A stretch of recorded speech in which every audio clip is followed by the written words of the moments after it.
Ľudia často zabúdajú na to, že život prebieha práve teraz.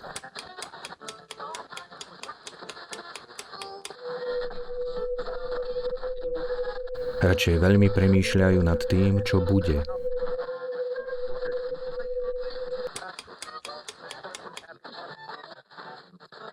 Alebo naopak sú príliš zaujatí tým, čo bol. A práve z tohto dôvodu bol zabitý čas.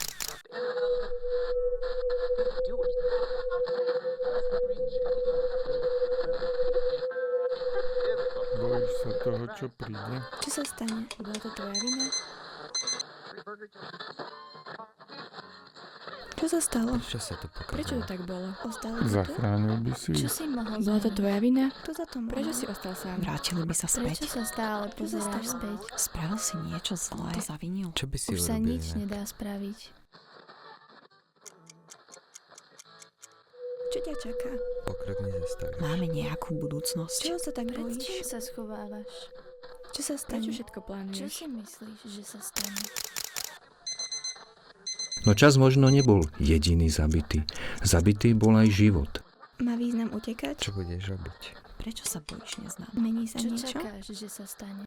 Prečo ťa pokrok desí? Prečo sa stále Prečo vraciaš? stále myslíš na to, čo bude? Prečo nad tým toľko premýšľaš? Ako sa chceš vrátiť? Čo chceš zmeniť? Prečo sa stále pozeráš Pred späť? čím utekáš?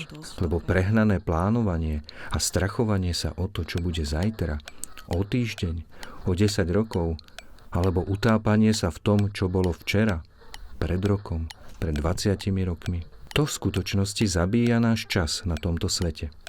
Zaneprázdňuje našu myseľ a čas nám preteká medzi prstami. A takto sa dostávame až ku koncu so slzami v očiach nad premárneným časom.